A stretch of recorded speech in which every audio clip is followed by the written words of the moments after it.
Welcome everyone. Welcome to people who have not been part of OSNAP yet. This is gonna be a fun day, a really fun day.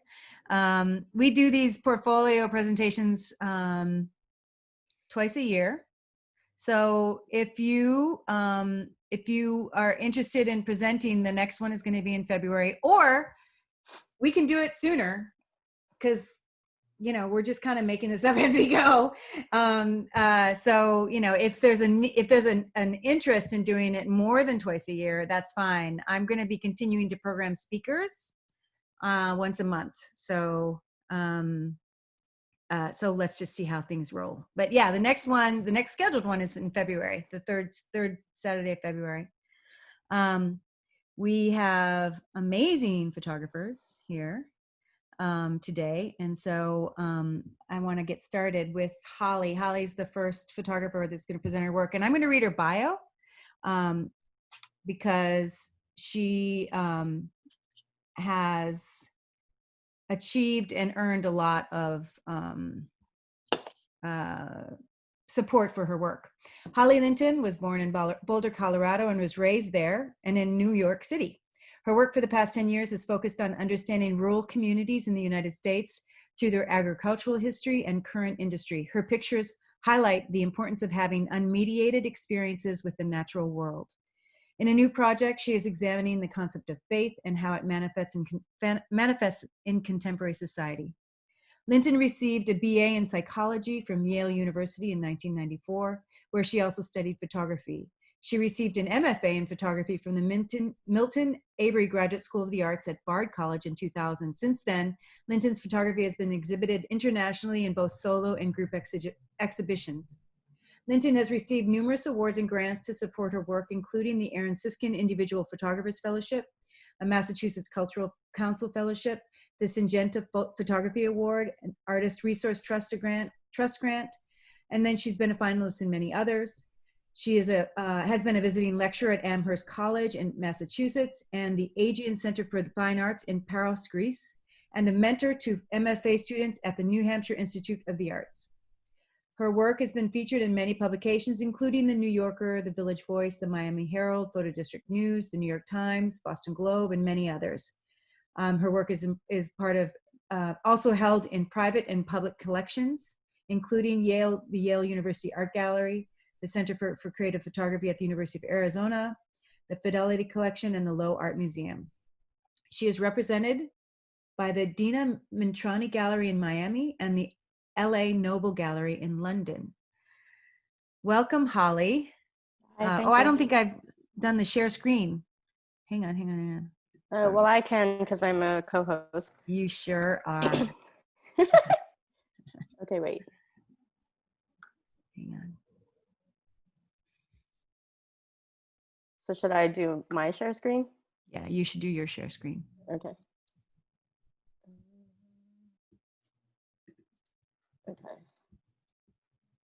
Okay. Everybody can see me, or you don't need to see me, but everybody can hear me well? Yes. Yes? Okay. All right. So I'm going to start a timer. So I pulled a bunch of different images. It's a lot of images. My husband's always like, don't overwhelm. But I feel like photographers can handle, hopefully, looking at more images. Just to give a little background to what I'm showing today, I'm just going to show 5 images from a completed series called Barehanded, which will just give you a sense of my work and kind of a baseline. And then prior to COVID, I was working on 2 annual projects in the sense that they're events that happen once a year that I've been photographing over time. Because of COVID, one I couldn't get to this summer, even though it happened, and then the other one is canceled in October.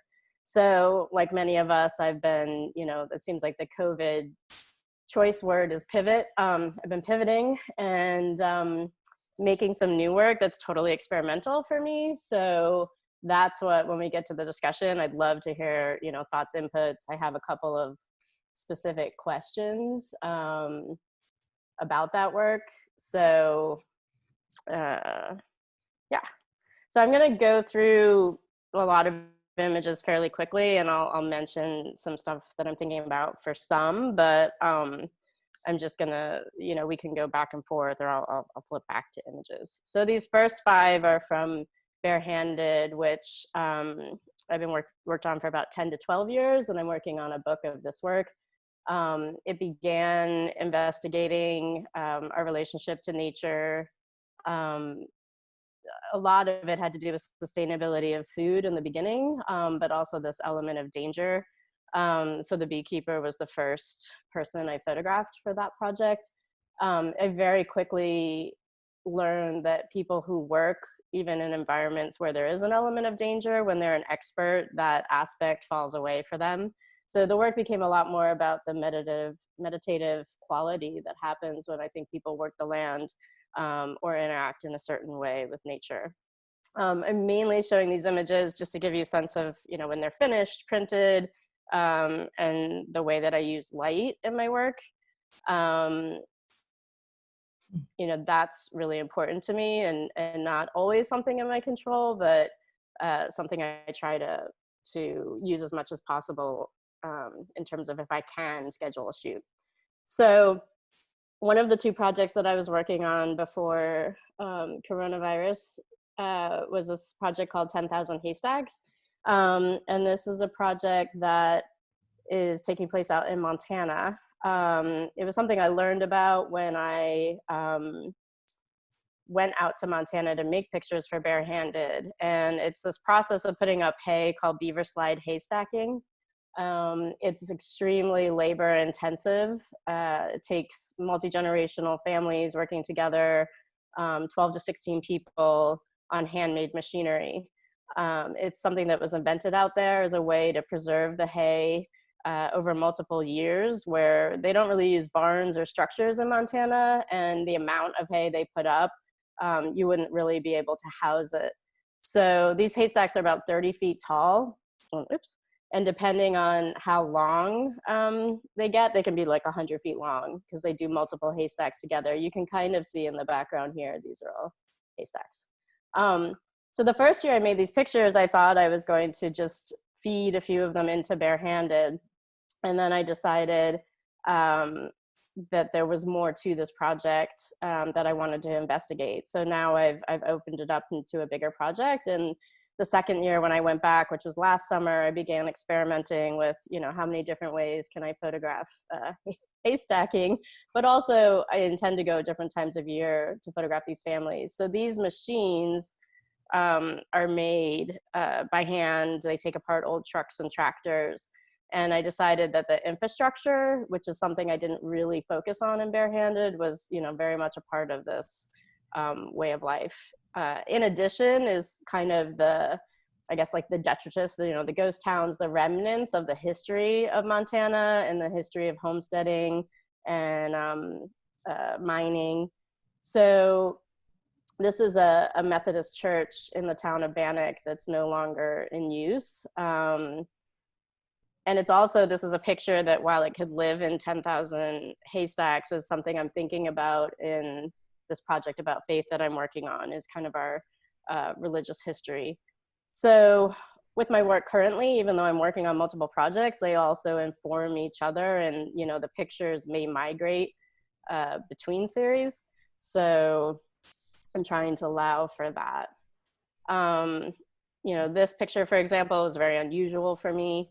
So as part of my editing process, when I make unexpected pictures, I try not to censor myself, but I go through this thought process of, is this banal? Is this boring? Is this like an Instagram shot? So like all of that dialogue runs in my head.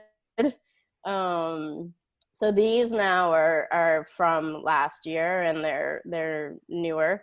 I also wanted to show you some finished pictures to see, what happens once I make a proper scan and all of that, how things change.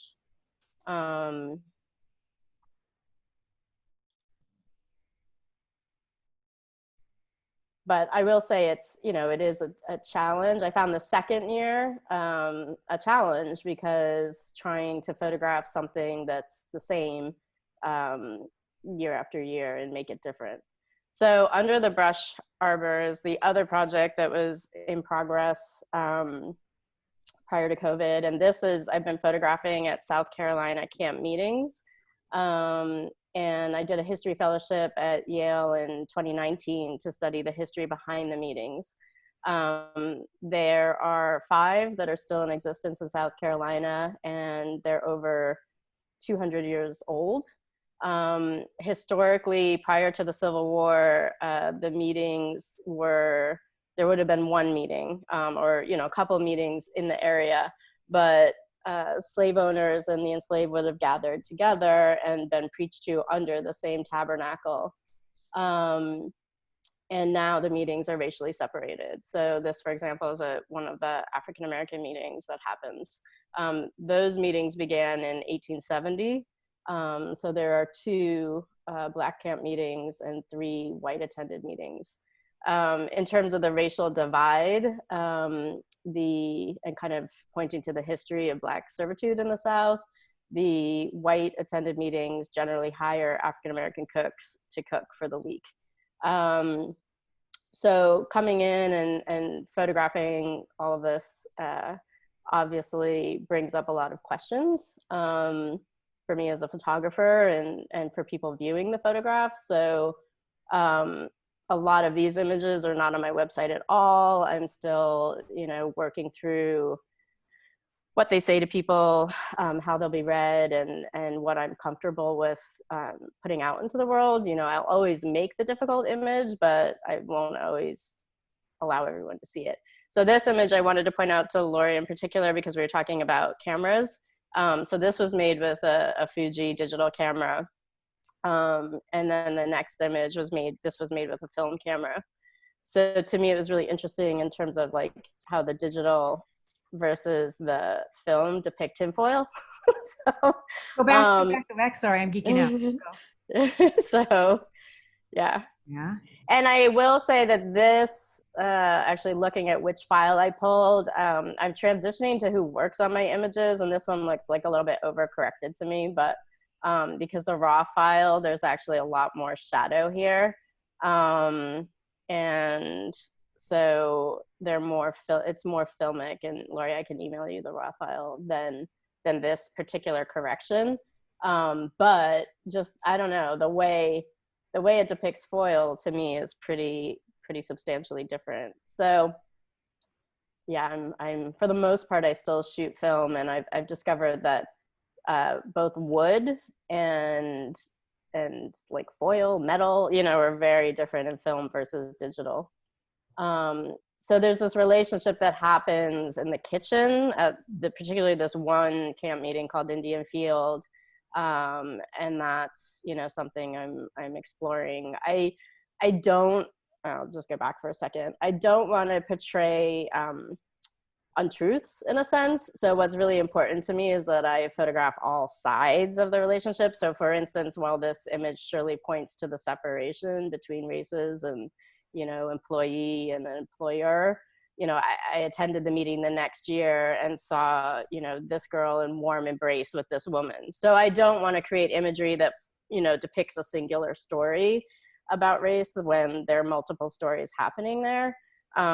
So for that reason, you know, the project I view as a multi-year project over 5 to 10 years. With the COVID interruption, you know, we'll see how that goes. But so I just feel like as a photographer and an outsider working in that realm, I need to be very cognizant of, you know, not coming in with my agenda and portraying, you know, my story in a sense. It's, you know, so these are pictures that, you know, just in the mix right now, and I'm editing, working through. I'll make scans and, you know, figure out what will stay, what will go. You know, there are difficult images like this one, although it sparked a great conversation when I presented to some students in South Carolina. I mean, this is again, in the kitchen on the final Sunday when the attendees get dressed up for church, and the cooks are usually pretty exhausted because it's also been extremely hot. This meeting is the first one that happens in October, so it's been in the 90s. So these kitchens, the ovens get up to 400, 600 degrees. And the cooks are, rightly so, exhausted by the end of the week. So again, there's this dynamic that occurs in these spaces. And this is the grandson of one of the cooks who visits her at work. And some of the cooks, they've worked for these families for 20 years. Some are new to it. It's a pretty highly paid job. So some people take a week off to do the cooking. So there's not much in American faith right now. I started as part of the project, in addition to camp meetings and sort of historical remnants. I photographed missions in Montana that are in the middle of nowhere, and then antebellum churches in the South. I might go up to the last remaining Shaker community is in Maine, so I think I can get to that. But I wanted to make these faith portraits, which kind of came out of thinking about and reading about, war and faith-based wars, and how when we embody faith physically, in terms of gestures of worship, whether it's religious or spiritual, that there aren't that many gestures, and that they overlap between religions and faith practices. And so I started talking to people just about faith, whether they had a religious practice or not. This man is actually a preacher that I met through the slave dwelling workshop that I attended, and he does a living history kind of spoken word presentation, and he makes these blessing dolls. So he took me to the first African-American church in his community, and we just kind of collaborated to make this portrait. This one I just made like a couple weeks ago, so I'm showing you kind of my editing process. He's a young boy who's a Kundalini yoga Sikh. His father was killed in a car accident less than a year ago, and so he's really kind of embodied this practice even more. So we just, went to a nearby location, and he works with these sticks. And I think the first one, I'd be curious to hear what you think. I'm gonna hopefully do a second shoot with him, but to me, this one's the most powerful. It was challenging because the light was going in and out of clouds, and I feel like the light is really important, that there is light and shadow. And then lastly, so this I'd be really curious to hear people's reactions to, and this is kind of digging into my most process part. Given that everything I had planned to photograph was either canceled or I couldn't get there, I struggled with this idea: should I make a COVID project? Should I not? And these are my two teenage children that I've now spent 24/7 with for however many months. And I photograph them all the time with my iPhone and everything, but that's weird. Okay. But I've never, I haven't in a long time turned to them to, make anything aside from snapshots.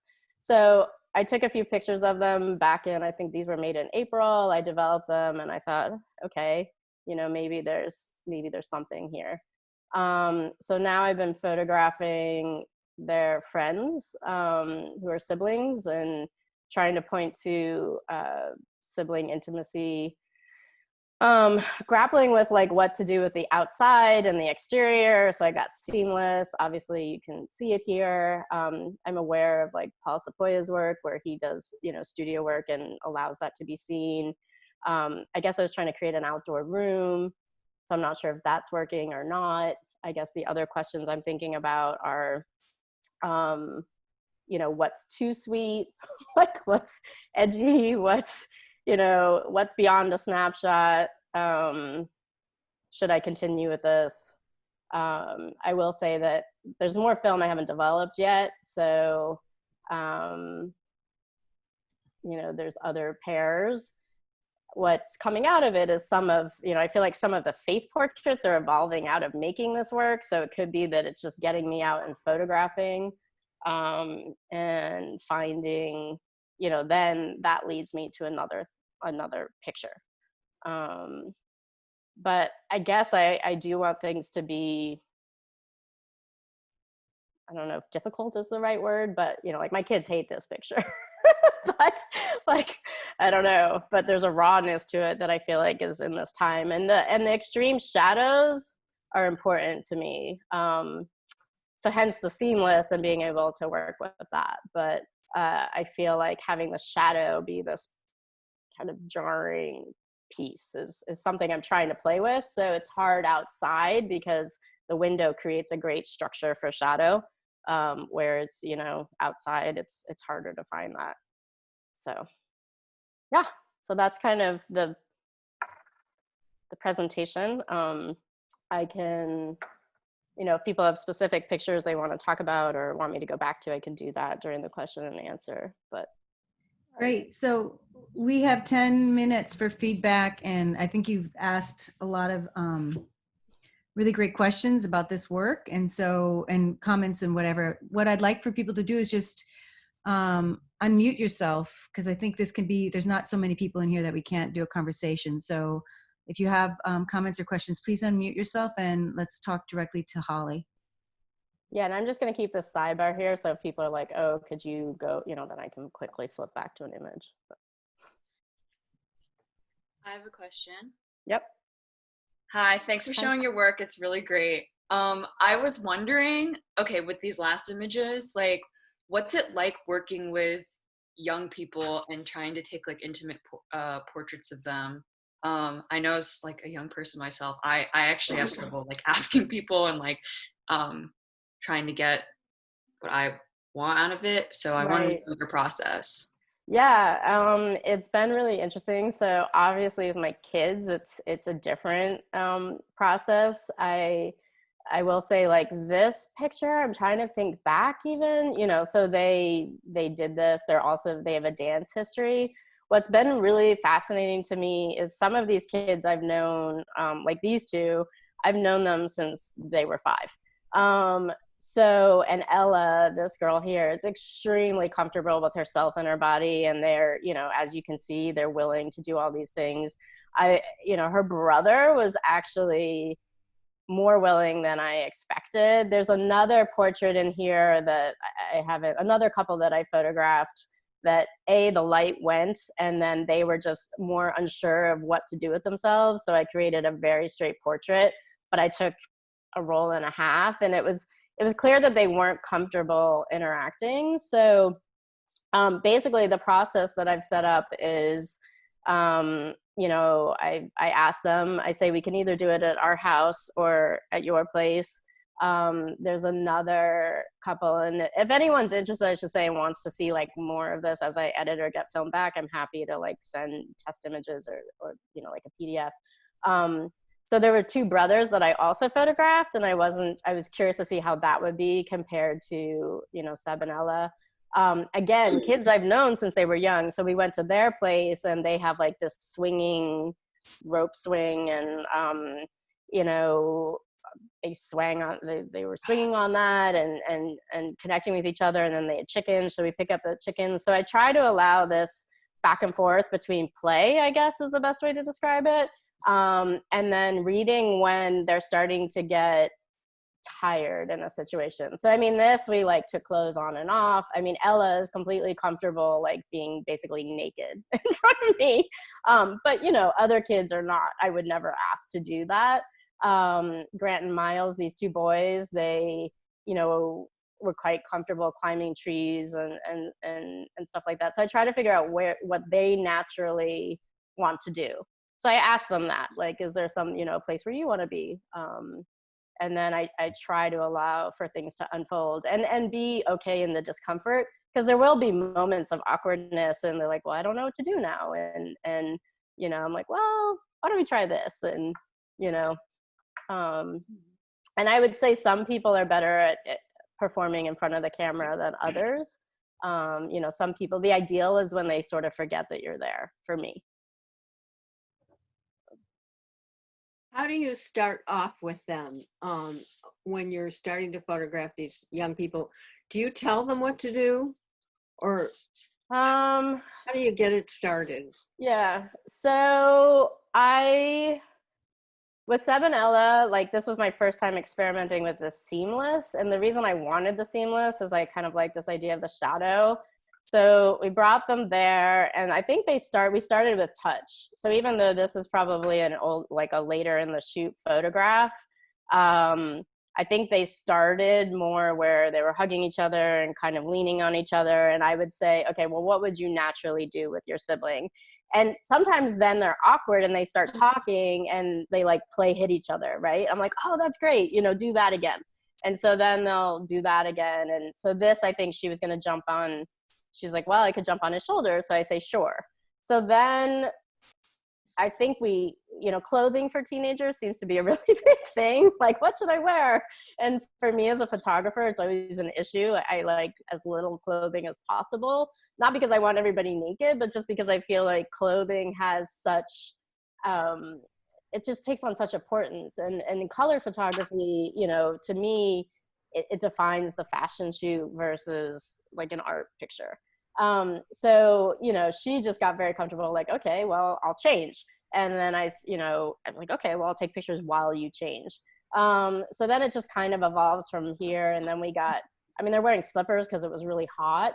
And then we moved into, I think they just got tired of that confined space. So then we moved into, the backyard and just things they would naturally do. Thank you. Were these shot on film or are they digital?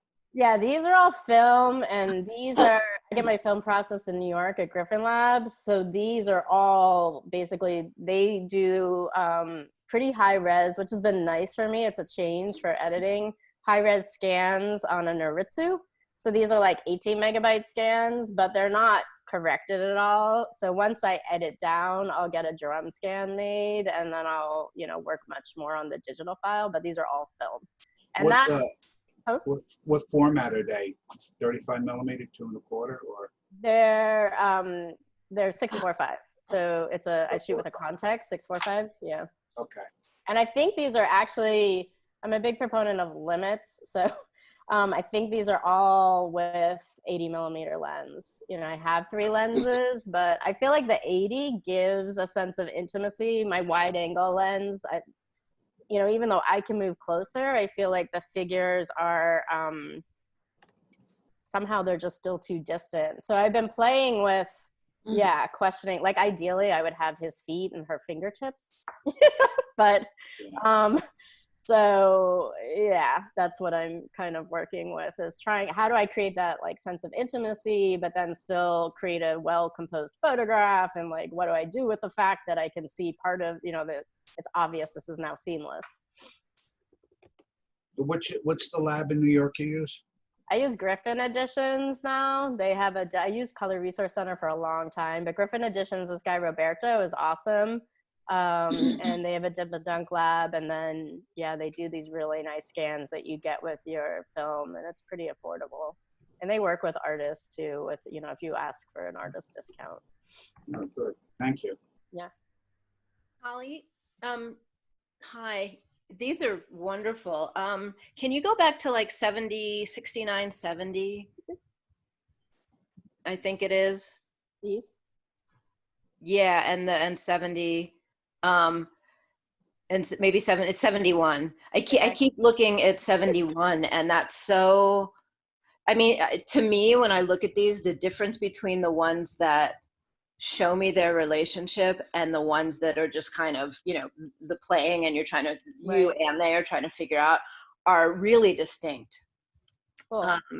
That naturalness of their touching is so much more appealing than the others where they're clearly, trying to do something. That's beautiful, and there's a couple of others, but I realized as you were going through them that it was just really distinct to me which ones worked and which ones didn't. So I'm just like, keep shooting. There's definitely something there. And I think the same thing with, well, wait a minute, which kids are yours and which? Okay, this is Ella and Seb, but it is really interesting because, like I said, I've known him since he was like 5. And to see like his comfort and his kind of like emergence as this 14-year-old boy, and the way he treats his sister is so different than the 5-year-old annoying, or 7-year-old annoying kid. These are mine. So, and I did just create more of them. I have to develop it. Yeah, so these are mine as well. Yeah, I don't get as much from the where you were talking about the light, like here. I don't get as much from that because it doesn't really, I don't know, for me, it doesn't, like, okay, you know, it does, I don't know, it doesn't do anything for me, but that one, and the light's beautiful. It's super soft and all of that. But I think it's the distance between them too. If they're too close together, physically, it kind of feels like that. And then if they're touching but a little bit further apart, it just gives it this air, and it looks so much more natural, and you can tell what their relationship is. You know, it's not forced or anything, but they're Okay, well, that's helpful because it opens it up for me in my photographing. I mean, the ones I did with the brothers were like completely out in the woods, and so I kind of let go of that construct of how to like get people close together. Holly, on these poems, I call them poems, sorry, the pictures, they seem to me to remind me of seeing, I don't know, something on nature studies where the animals are grooming each other, you know, and that's sort of what it reminds me of. It's just a very intimate, not grooming. I'm not sure is putting her hair behind the ear or something. But and her hands that are just so relaxed, you know, as well. But I saw them as a kind of ritual, which is very close, very intimate among family members. You know, mother and child, mates, siblings. So I love them. Thank you. Thank you. Can I ask for one more question or comment? And it would be great if maybe whoever could address Holly's key questions, just like Patricia. Just, is there any feedback that Holly was seeking specifically that people might be able to share?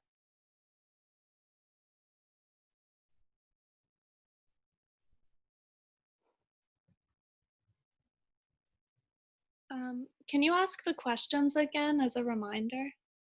I think some of them were just, like the lighting I asked about with the harsh shadows, if that was important, or, you know, this balance between kind of like sweetness and like an edginess. I guess in terms of the faith portraits, for example, you know, I'm playing around with, I mean, I intend to have variety, but whether like something like this, that's more of a classical portrait where his gaze is focused at the camera, you know, compared to something where he's engaged in the action, for example, is speaking to people more, or if it depends on the picture.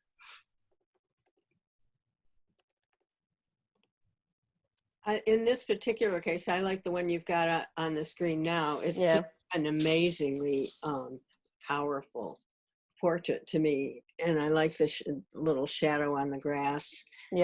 And there's just something that makes me want to keep looking at that. Yeah, you don't know if he's going to hit you or perform for you. And I mean, part with this particular boy of what I've responded to is his eyes, you know, like he has his father's eyes and they're intense. Well, Holly, what is it you want to do in these? I'm not quite sure what you want to do in the faith. Well, I mean, and it's hard because I've only made 2 so far. What's the question you're going in with, I guess? I mean, I started with photographing people who have, you know, different faith projects, but with some of the people that I intended to photograph in the South, for example, like they speak to that as being a large part of their life, but not necessarily that it's tied to a religion. So, I mean, I think it might just be too new to really talk about, but it's something that'll evolve over time in sense of creating a body of work that kind of just speaks to how that factors into our body. And maybe it'll fall away and the portraits will say something else entirely. I mean, my work, because of my background in psychology, I usually start, you know, I think of them almost like psychology experiments where I have an idea and I go out into the world and I try to photograph according to that idea, but I also respond to what I see and who I meet. And, you know, and then when I'm editing the work, I kind of sometimes reframe it in terms of what the work is actually about. Mm-hmm. So I guess for me right now, it's editing down the best possible picture from this scenario. And maybe faith portraits ultimately won't end up being the right word for them. Yeah. But it's helpful. Yeah, because I can see why, I mean, this is a beautiful portrait, but it's a portrait. Right. It's not getting, for me at least, it's not getting at the embodiment of faith. I don't know if that makes any sense. Yeah. You mean in terms of the action or the, like what that means even? Yeah. So that's why I was asking. But it's, again, it could be, you just need to do more when COVID is over. Yeah. All right. I think, Holly, we have to stop here. Thank you very, very much. And I apologize. I mean, I don't need to apologize. Dan somehow got an invitation. I think somehow his name got on the OSNAP list, but I asked him to leave, and that's not going to go over well. But so I just wanted to let people know, and I apologize for that. But it's fine. I mean, Dan's a great guy. So, but he left. I want to start. Holly, can you end share? Yeah, and I just wanted to thank everyone, and I appreciate it because, you know, part of doing something with the siblings was evaluating whether I should even just keep going. You know, so it's helpful to get even just feedback like, yeah, you know, keep making them because it's hard in a vacuum these days. So I really appreciate your feedback and comments. Very cool. All right, I ended it, right? I think. Yep. So. Okay. We're all back. Now I have the big grid. Hello, everyone. So the next up is Betsey Hansell. I'm going to introduce her, and then she's got she's going to lead the conversation. Betsey Hansell is a filmmaker and photographer who is exploring what it means to be an aging artist, women artist, at a time when ideas about objective truth, sexual identity, women's rights, and democracy seem to be hovering in the atmosphere with no safe place to land. Her recent projects include Furious, still photo, which uses plastic fashion dolls and domestic discards to comment on sexual violence and feminine anger, and Transit, a short video tone poem containing autobiographical fragments inspired by writers James Joyce and Rachel Cusk. She is currently working on a COVID memoir, which attempts to describe the so-called reality we are trying to make sense of today. To quote artist Moira Kalman, "I like jumping from one thing to another, and I don't like plot." Betsey? Hi. I put two URLs up there. I'm going to show you the video called Transit, and I tested it out with various people, and sometimes it doesn't come through that well. So if you can't see it well on my shared screen, you can try going to that Vimeo link and try to see it that way. And I apologize if it doesn't come through well, because it's actually pretty clear. Now, I just wrote, I don't like to talk about my work in a formal way because I just get tongue-tied. So I wrote a very little thing about Transit. I've been thinking about how to talk about it for a long time and trying all different kinds of things to write. So this is what I came up with yesterday. Every day I am on my way, as we all are. Where am I going? For a train ride, to the ladies' room, to the hospital, to the kitchen, the garden, for a walk in the city, to bed. Every day we go from here to there, up and down, in and out. I look about and click the shutter. I don't make judgments, but make up stories about what may be going on. Meanwhile, inside are the roiling feelings, the striving, the ambition, the despair, the hopelessness, the helplessness, the loneliness, the fear, the love, and hating my wrinkled old face. I smile in the mirror at the ridiculous of that vanity, but there it is. I am alive and I am traveling, as we all are. So that's what I wrote. There's no story. And I've used my iPhone to do the videos, and this video was completed just as COVID began making itself known here, and the new one will be a COVID memoir. The form is similar, but everything happens. We know what is going on, but the feelings are the same. So I'm going to share my screen. Wait, I have to get it up on my screen, don't I? Hold on. Yeah. Here we go. Okay. Now I'm going to share. I just want to share the video. This isn't working too well. Let me try to make it fill the desktop. Okay. All right, there we go. Share.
Has been guest conducting at the Met since 2009.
You got the door.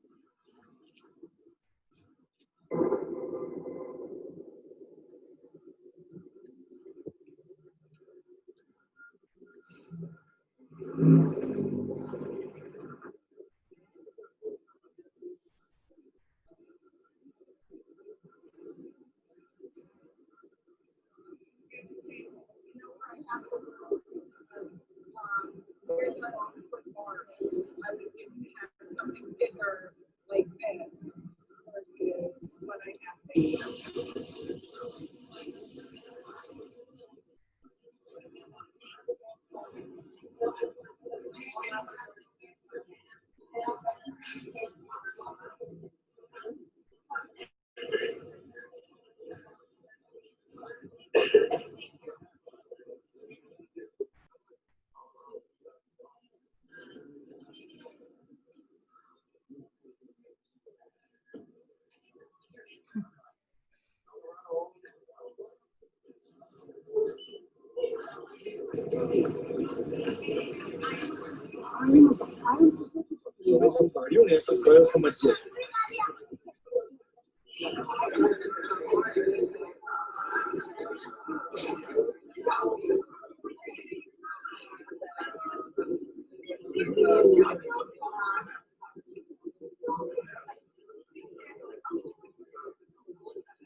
All right, who's down here?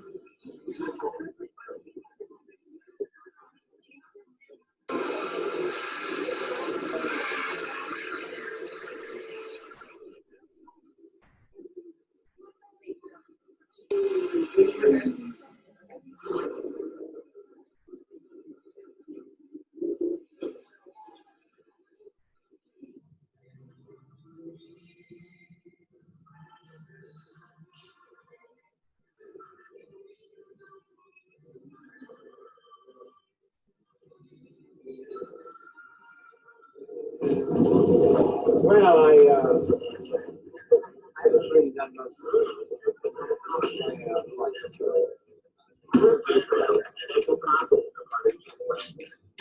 That's about it.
That's it.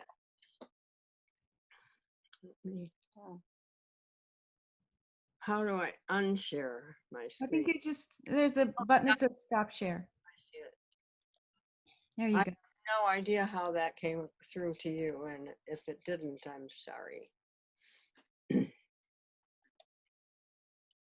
So I'm curious, I want a question about the sound, the audio. Because I was like, I heard, it didn't seem like there was anything specific about the audio, like it was a lot of, it was garbled a little bit. Is that the way it sounds on the video itself, or it's clear? No, it's all the ambient noise that you hear. Okay. Wherever you are, but it's not garbled. So that the pictures probably didn't come out right either. So if you want to later take a look at it again on Vimeo and answer any questions that you have. The three well, not images, but the three sections that I thought were quite interesting to me because they were the most graphic was when you started out at the very beginning, and there was a point where you were getting the side and embankment in the train, and there was all these really interesting shapes coming out of that. It was very abstract. The second one was also very abstract when you were walking in the pattern of the carpet, and your dress was flowing with those circular shapes, was really quite beautiful. And then the third one, which was for me laugh out loud, was the long line, and women obviously, because as soon as I heard the toilet flush, laugh out loud. It was very funny. So those parts I really enjoyed the most. Again, so. Yeah, I also had a question about the sound. Well, so the way it viewed, and you can say whether this is how it's supposed to be, you know, how it seems in the video, is there was like, it would speed up and slow down in terms of the picture. So I'm not sure if that's how it is on Vimeo. Sound speeded up and slowed down? No, like the picture. So it would be like the pictures were a little bit choppy in terms of like, as opposed to a fluid moving video. I think it could be like Zoom, but yeah, then the sound sounded like ambient noise, but I did wonder, and I guess I would have to look at it again on Vimeo to see, but because of the way it came across, I was wondering about a completely different soundtrack or score even that would just kind of move you through those moments of fast-pacedness and slowing down.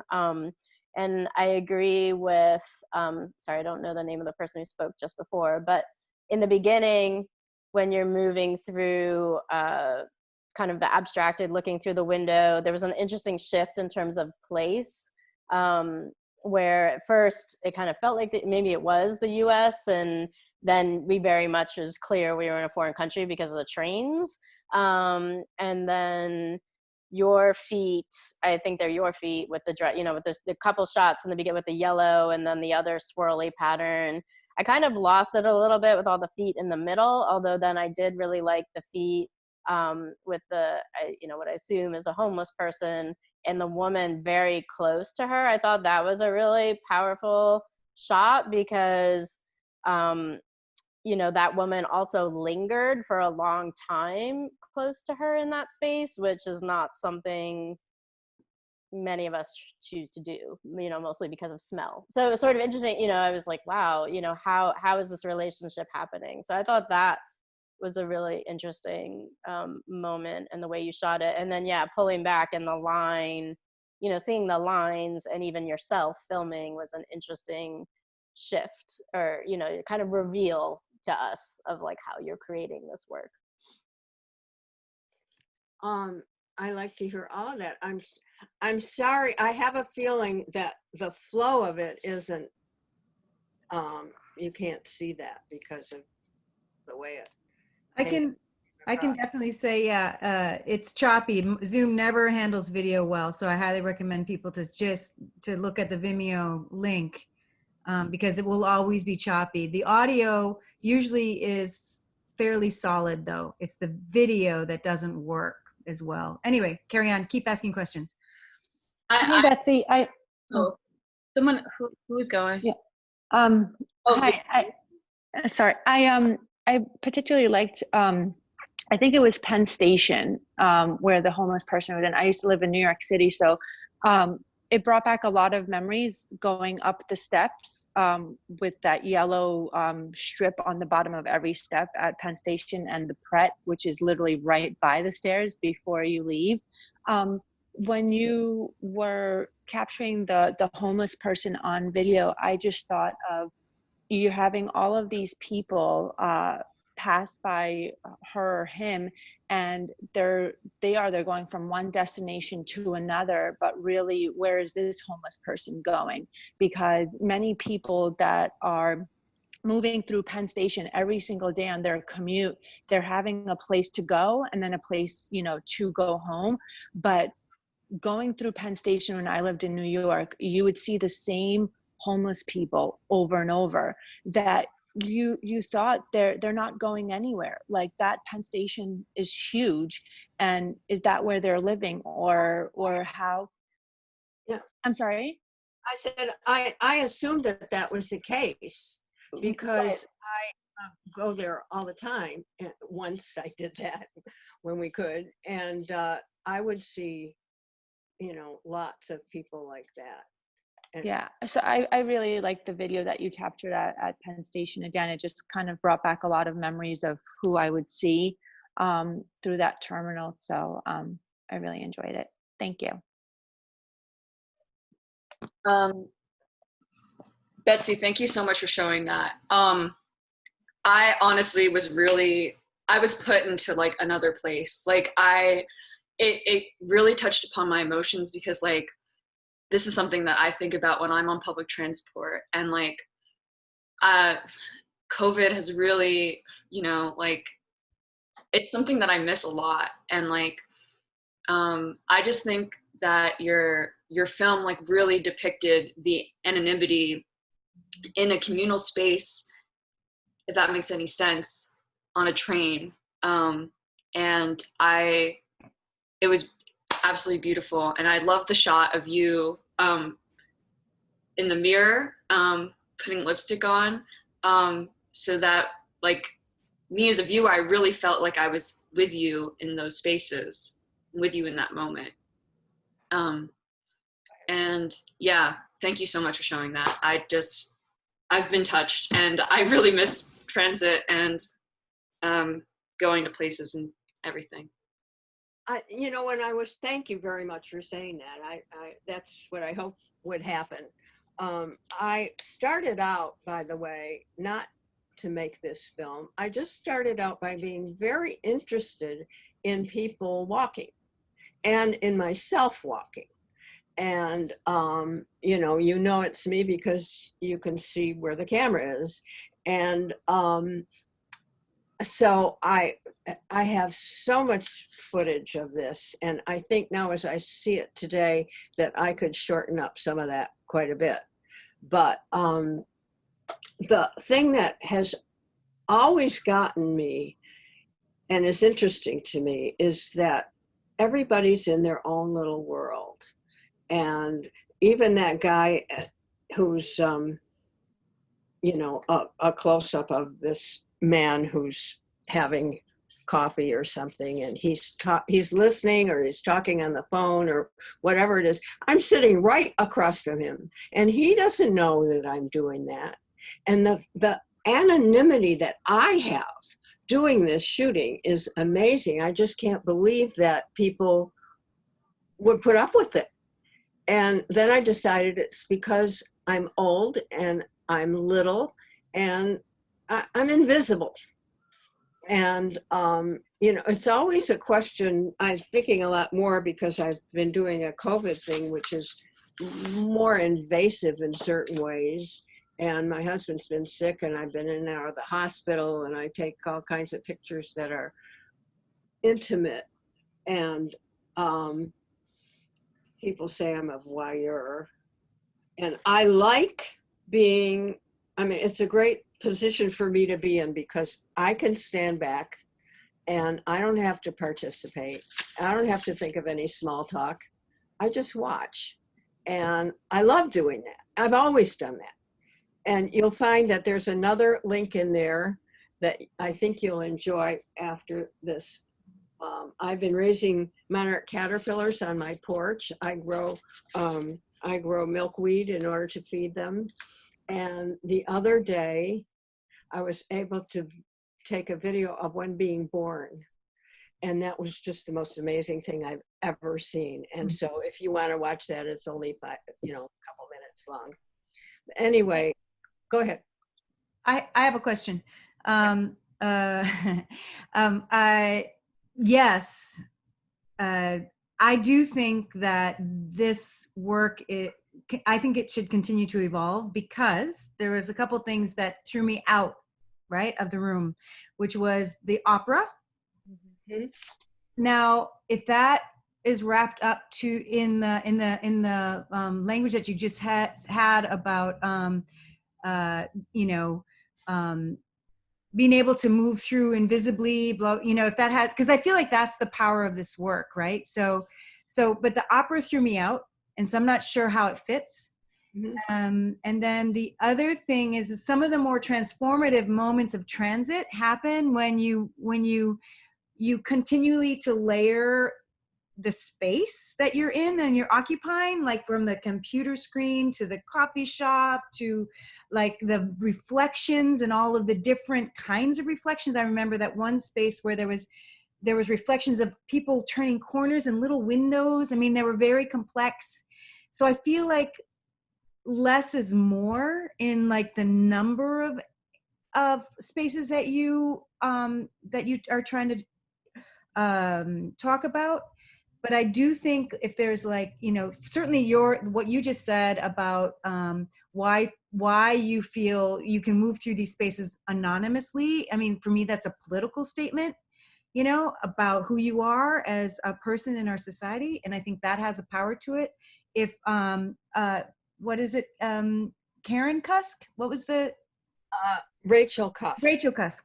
I mean, if there's language of Rachel Cusk's work in there that can somehow be incorporated into the work that can help drive home ideas. I know you don't like plot, but I feel like there's some way to help score this to drive home sort of like the ideas that you're really presenting in a really unusual, unique, beautiful, experimental way.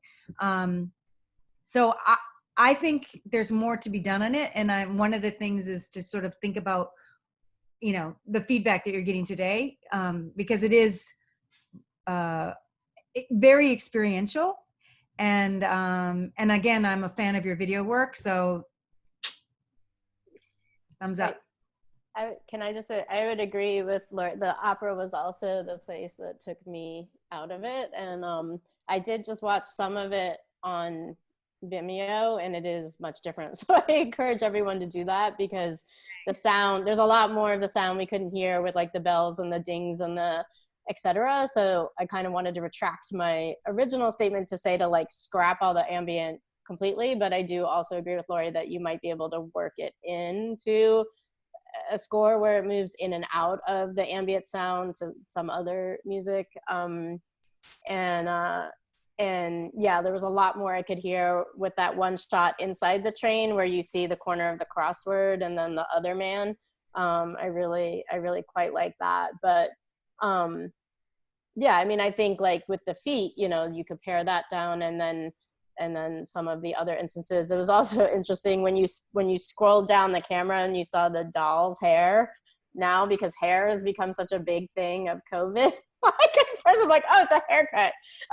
But of course it wasn't. But and the whole thing of the voyeur too, like I think there's nothing wrong with being a voyeur. So I hope that my kids, being the generation they are, whenever I try to surreptitiously photograph people in public, they get very uncomfortable or like, and I think it's generational. I mean, I think, all the original photographs were made of street photography as the voyeur with the Leica where you couldn't tell. I mean, that's what photographers do, or even I remember when I was 19 in Europe, I would sit at cafes and the American speaking people, you know, the Americans or English speaking people wouldn't think that I knew English, you know, so like I was in Italy and they would assume I was Italian. So I was able to sit right next to them and observe their entire and write down their conversation, and they had no idea I could hear what they were saying. But I don't know, I think, you know, I think being a voyeur is never a bad thing. So I would keep up with it. Like, for sure. How important it is for me to hear that, because I thought you were all going to yell at me for that. Oh, I mean, I could be unusual, but I mean, I think, you know, when you're in the public domain, it's not like you're peeking in people's windows. You know, that's a different story. Well, Betsy, there's one more question and then we have to move on to the next artist, okay? Etty? I was wondering what is the right balance between privacy and public domain? Being in a bathroom, if I wait in a bathroom, I wouldn't like somebody to photograph me while I'm waiting in the bathroom. So I just was wondering if you feel that you are invisible, but everybody else might not feel that they are invisible. How do you deal with that issue? Well, when I was in the bathroom, and I've shot lots of bathrooms, I never shoot anything that would be, you know, private. I don't think standing and looking in a mirror is a particularly private thing, and you're in front of a bunch of other people doing the same thing. So I don't think that that's really an invasion of privacy the way I've done it. Now I have a picture of, go ahead. I don't want to interrupt you. So someone else wants to say something. Yeah, I think this is an important subject if it's okay. And Patricia, you're the last person. Okay, yeah, I actually looked up the law on this because I wondered about public behavior and privacy issues. In my other life, I do research on Fourth Amendment issues in schools. So this is a pet area. Actually, what the law says is unless you're in a public space, it's fine, unless you're in a public space where there is an expectation of privacy. Public restrooms and locker rooms are in that category. So I would actually caution taking photos in such places, because there people do actually have an expectation of privacy. Yeah, I've researched it too and talked to people about it. I don't think I get in trouble for what I've done, but I'm telling me about that. Well, thank you, Betsy. That was great, as usual. And I did redo the add the chat, the Vimeos to the chat. So please save those and look after this talk. Next up is Sadie Cornette-Cook. I'm going to read her bio. Sadie graduated from Yale in May. She now has a BA in photography. Sadie is usually a sarcastic person, which is why she feels uncomfortable talking about photography. She talks about her pictures with so much earnestness that she ends up waving her arms around and blushing. Sadie takes anxious pictures around touch and delicacy. Photographing makes her very aware of her own body. While shooting, she feels very vulnerable and very powerful, like a thing with no skin and big claws. Her work has been published and shown nationally and internationally. Sadie, thank you. Hi.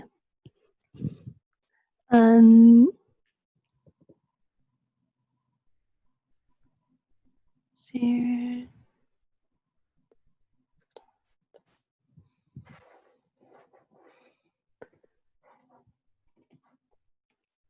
That work? Yep. Yep. Okay, cool. So I think about photography in a sort of particular way that doesn't go very well with linear presentations. But that said, I'm just gonna do it. So I take pictures sort of constantly all the time, as I think most of you can gather. And I sort of think about them as all of my pictures as adding to this growing pool of language that I then pull from and sequence into different contexts, usually in very physical ways. So the pictures that I'm showing the pictures that I'm showing first, before I show the COVID things, because I want to think about those. The pictures that I'm showing first exist in 2 ways at the moment. One is in this sort of collapsing handled book, and the other is in small packets of prints. And I'm going to talk about the book first, which is a book of my breath. So I was, there are 2 like small facts about me that I think it's important to share. One is that I am, as I told a man who chased me in the street, super gay. And the other is that I was violently sexually assaulted last year. And the assault complicated my relationship to touch, language, and photography in very complicated ways. So I had a lot of trouble speaking, and I still don't think I'm entirely articulate in general. I developed a bit of a stammer, and my sentence structure stopped being makes sense. And as I was thinking about language and about photo, I began to wish I could really talk in photographs. And so I spent 6 hours scanning my breath, and I printed those out as LaserJet scans and bound them into a book and began to interlace and layer photographs over that, because pictures conveyed on breath is kind of like speech, and I wanted it to be like everything, all of this sort of complicated and I wanted all of the complications of everything that I was feeling around touch and body and the interaction between desire for a female form and a sort of recognition of, So this is one of the scans of my breath. It's towards the end when I started like to spit on the scanner, and like because it was really hard and I started drooling. And here is something more of what that looks like. It's a very delicate thing, and every time it's handled, it collects marks and fingerprints and traces of whoever touches it.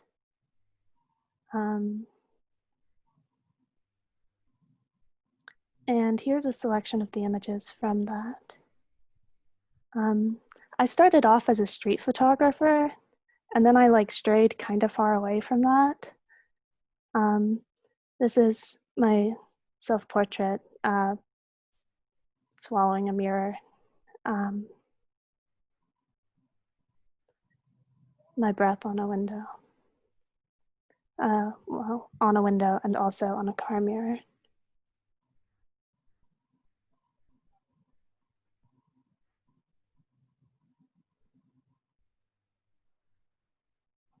I have a tendency to go way too fast. So if I'm going way too fast, then just like, I don't know, tell me.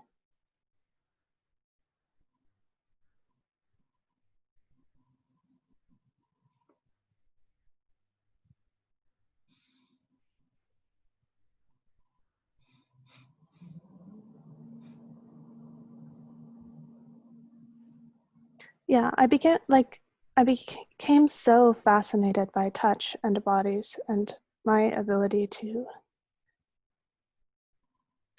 turn one gesture into another.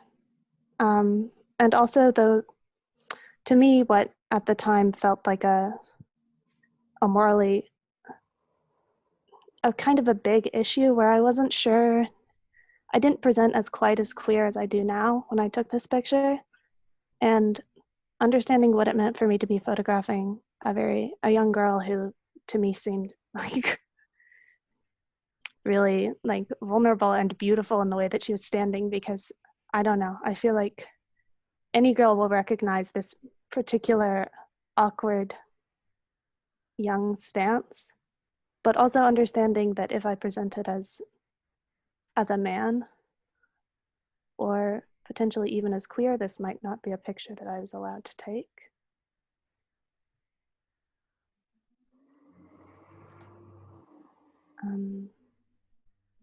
Yeah.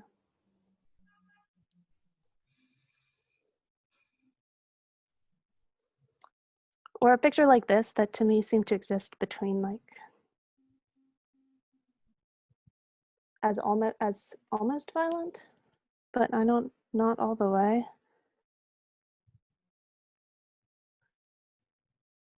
Oh, I went too fast.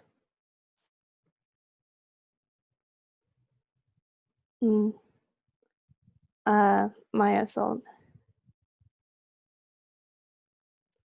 My leg. My ex.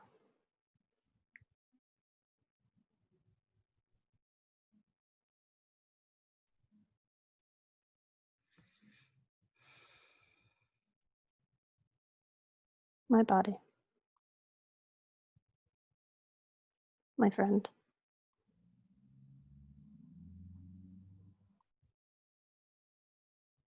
Feeling ambivalent about the power dynamics of street photography.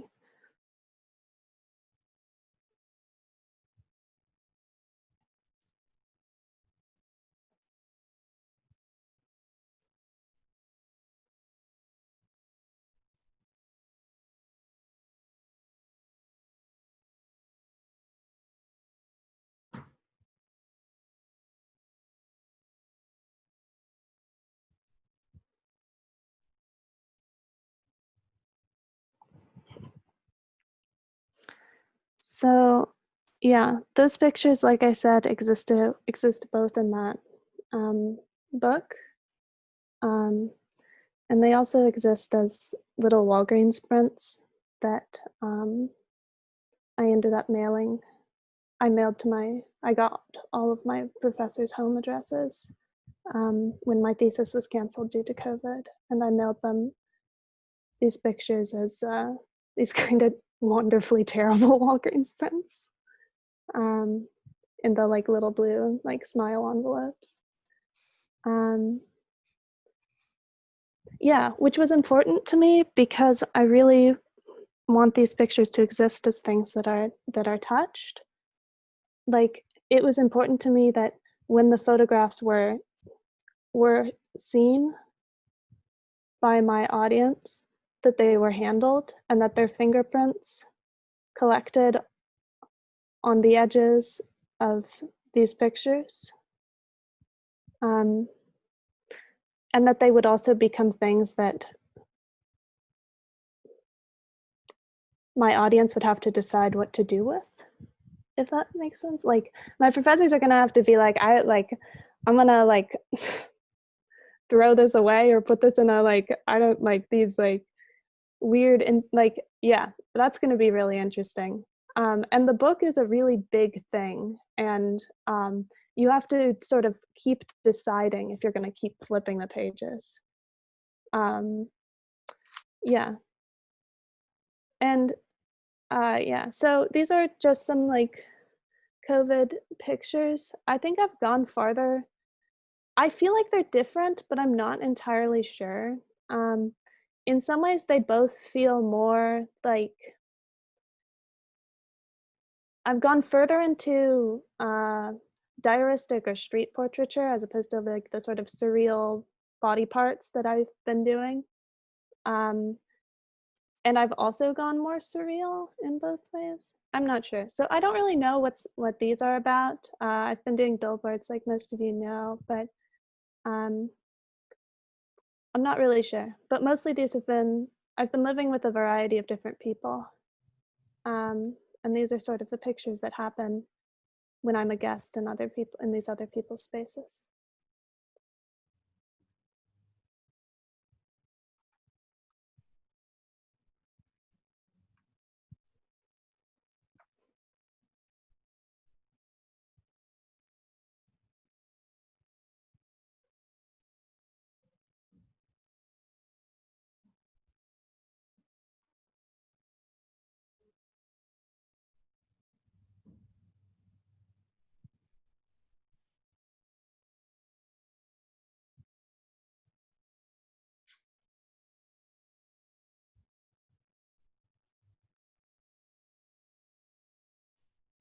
Yeah, it was my anniversary of this, so I got like a little bit, I got rid of all of it.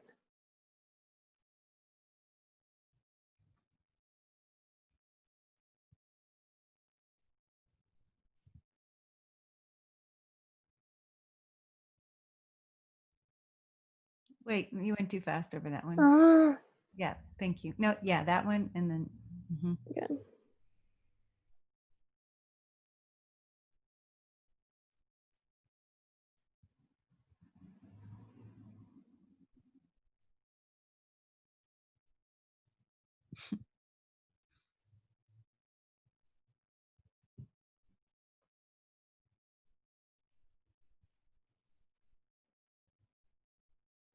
Yeah, so I don't know, y'all. That's like kind of what I've been up to recently. It's like a recent strong edit. Can you go back to the grooming, like the light with the, and then the exploding two? head or Yeah. the Yeah, no, that one. that one. Yeah.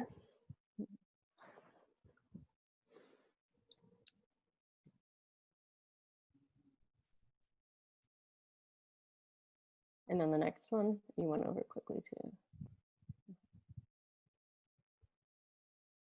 That was me doing the other pose. I like the color, your use of color in both of those, and it's reflecting on your, the black and white and different color images. The way you're able to portray an image, in your black and white with very little information, and even when the image almost breaking down, but still giving us a way to locate within it is really strong. Yeah, I love it when pictures break apart. Like that's just when I love it when the camera is trying to do something that it can't. And I love making it do that. So I have a tendency to shoot at like 8 billion ISO or so. Yeah, and I've been doing a bit more color recently, obviously. But usually when I think about color, I think about it as sort of like a tear or a rip in the like black and white world that I'm making. But this like use of color feels different, and I'm not entirely sure like this versus this. Like that feels different, and I'm not really sure what my relationship between these two things is anymore. I don't know.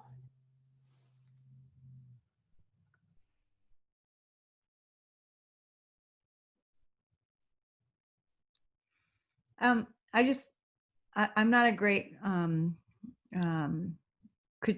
photo like critique person. I can tell you though that when you were showing your work about your breath, that I was holding my breath. Oh, good. Yeah, I was also struck by, and I might be misunderstanding, but the work about your breath and that whole project that really became to me about touch. And as you said, I assume some of the pictures were specifically made about your breath, or that was, as you were photographing, and then it just kind of expanded from there, right? In the first group of pictures. So not every picture was specifically about your breath. No, I think I was thinking about breath more as a both as speech, but also the traces of breath feel very bodily to me. I think in that it's what, spit? I don't know. Moisture. So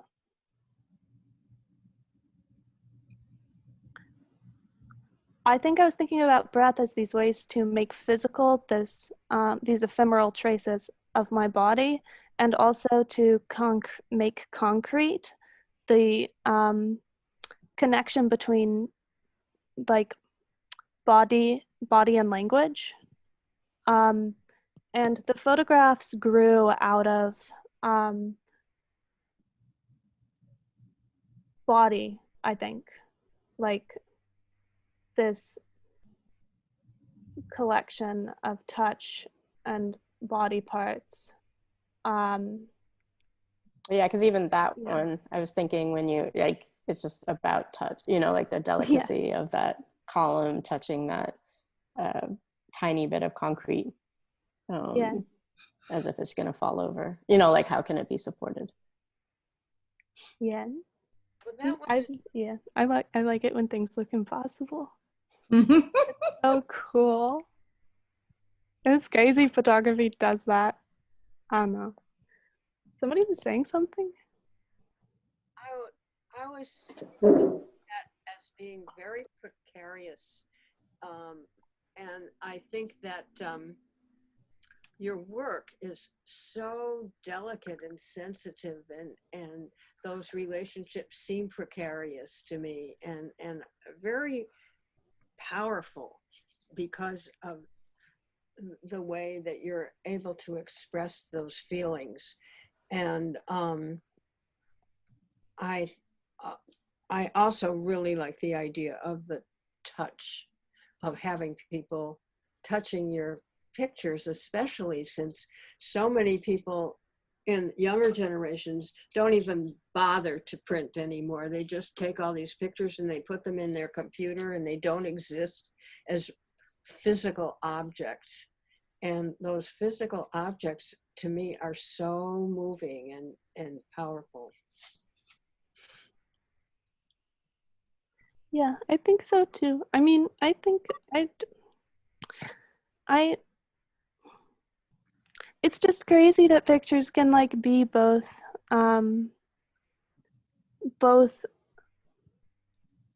something that you pull out of a moment or a life, and then also physical objects that have to keep living with you. Like, I've been dragging this huge, really ugly portfolio between like 4 or 5 different houses, and that's crazy to me that I'm like, I have this like physically very weighty, like beat up collection of objects. I don't know. How large is the book? It's pretty small. Hold on a sec.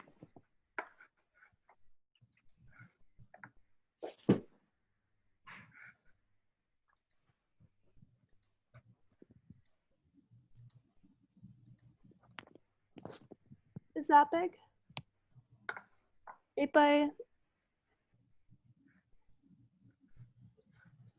And what is the covering of it? The plastic and it seems to record touch. Yeah, that's an immense... You know, like fingerprints and stuff. So what is it? That's a lot of tape that I'm using to hold it together, because at this point I've shown it in some shows and things, and so it's like it's pretty dinged up, you know, like it's a mess.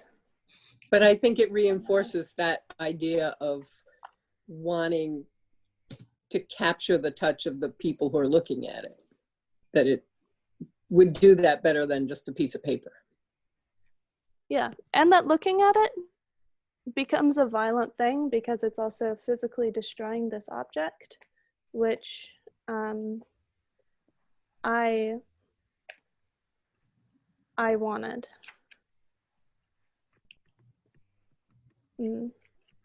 Yeah.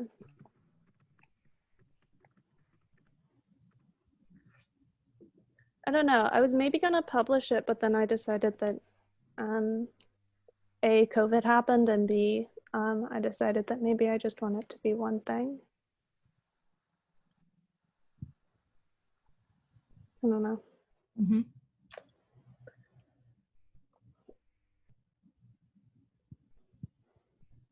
This isn't as much as a, oh, by the way, hi, Sadie. Isn't as much as a like critique as much as it is a curiosity. And I'm wondering if you could talk about like the multiple images that capture like puddles on concrete, because like visually it feels very similar to breath and the way that you like manage to photograph that. But also, and I don't know chronologically how it fits, but there's like an earlier image of like the puddle that's like on the sidewalk in a very different like shape than the circular puddles. Yeah. Hi, Angela.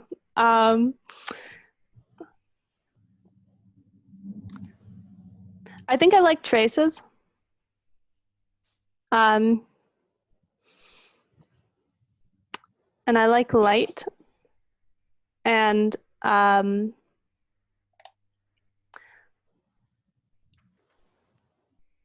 not really sure. I think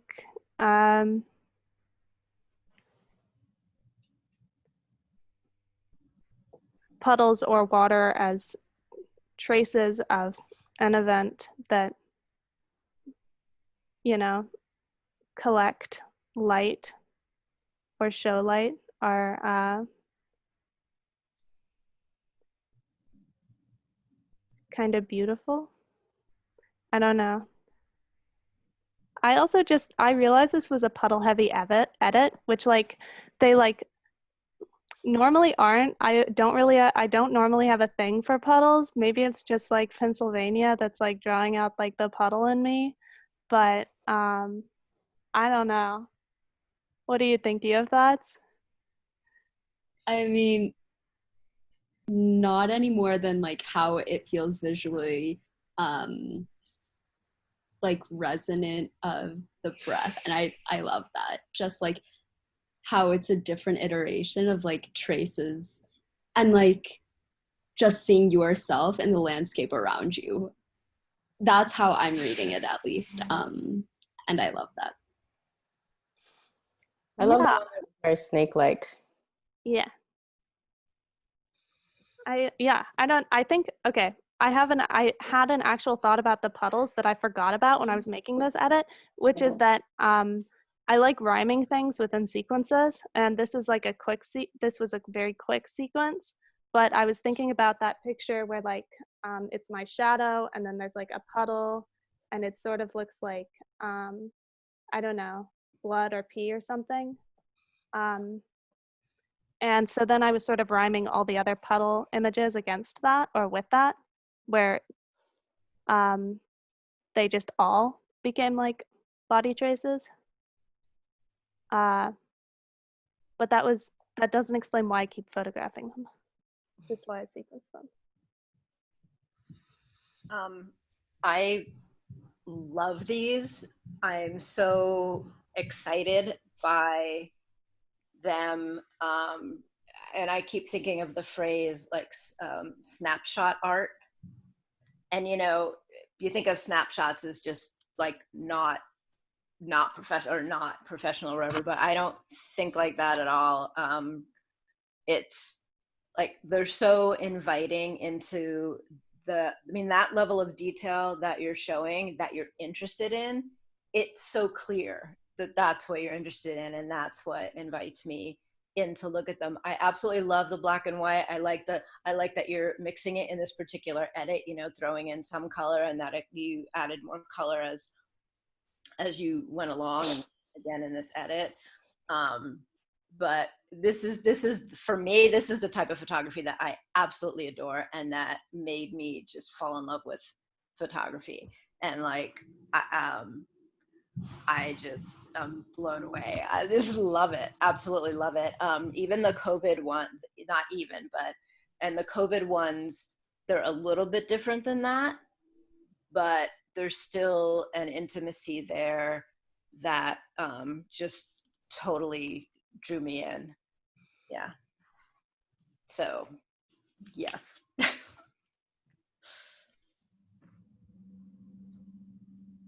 Thank you. It's 12:15. Does anybody else have a comment or feedback? Go, Etty. Yeah. I was just wondering if you would consider documenting the cover of your book, how it goes. It has a life of its own. And if you would consider making a series of photographs of the book about your photographs. I think it's amazing how it, in one hand, it's like a good wine that it's older as it is. It has more substance and meanings. And so maybe through photography, you can document that. Just an idea. Yeah, that's interesting. Of course, I have the book scanned because I, needed to document it. But in terms of like, sort of documenting a progression of it, I'm not really sure, I kind of Just like the it. cover. I'm talking about the cover. Yeah, or the cover. I kind of like it. I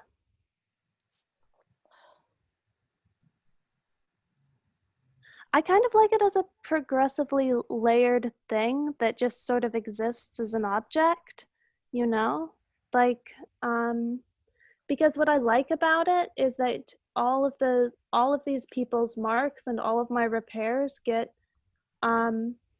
so layered that you can't tell what came first or what came afterward. It's just sort of this like level of deterioration that is going to continue and that started somewhere, but like how that happened doesn't really make sense. I don't know. That's an interesting thought. I'm gonna have to think about that more. It's the opposite of a cairn. A what? The opposite of a cairn, whereas it represents community, but in a way that dismantles and disintegrates, whereas a cairn is the pile of stones that people pass as they pass a certain point, a communal space that people contribute to their presence by adding a stone. Your book is the opposite representation of a community. Like in a Jewish cemetery. Right. When you visit a Jewish grave, usually the person who visits put a small stone on the grave, so to commemorate that he was there, he or she was there. I think we have to stop, Sadie. Thank you so much. Thank you. We have our final photographer. Yeah. Lexi, I'm going to call her Lexi. Is that cool? All right. Lexi Iglesia is a visual artist who was born in Jersey City, New Jersey, and currently lives in Pennsylvania. She is a Filipina-American who explores her personal and family history in order to understand the relationship between the political technology of the camera and its colonial archival history. She is currently a student at Haverford College and plans to graduate in 2021 with a Bachelor of Arts in French with a minor in Visual Studies. Welcome, Lexi. Hi. Yeah, thanks for everyone for sticking around and like coming this morning. Thank you, Lori, for this opportunity. I've never done this before, so I have like notes, of course, just me being the nerd that I am. So yeah, Lori gave me an introduction. So I'm just gonna start sharing my screen. Yeah, I put my full name on here. It's gonna load. My name is Alexandra Iglesia. My friends call me Lexi, and I use she, they.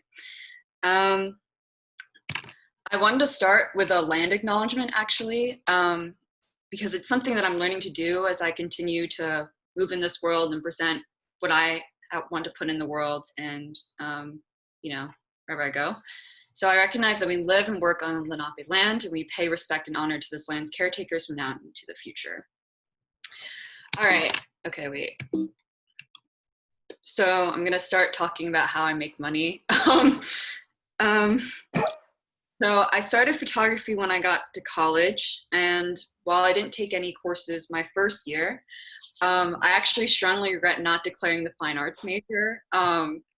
But I recently learned, like within a lot of reflection during the COVID pandemic, a lot of my decisions were made as a result of the Filipino condition in the United States, and I'll talk about that more later in regards to like what I'm doing now. So yeah, I got a job as an on-campus photographer. I'm actually self-taught for the most part, but I got a lot of help from my editors of the communication staff. So having been inspired by the historically silenced journalists of the Philippines, I wanted to make a lot of my pictures in a documentary and photojournalistic style. So whenever I was given an assignment, I spoke with other students, and I got to meet a lot of people this way, and helped me really get familiarized and acquainted with the environment that I was in. So this first photograph is from an assignment I did for students research in the environmental studies department, which is a new department at Haverford. So my editor he and I really got along, and he wrote me this recommendation letter for a Japanese government-sponsored friendship ties program called Kakahashi.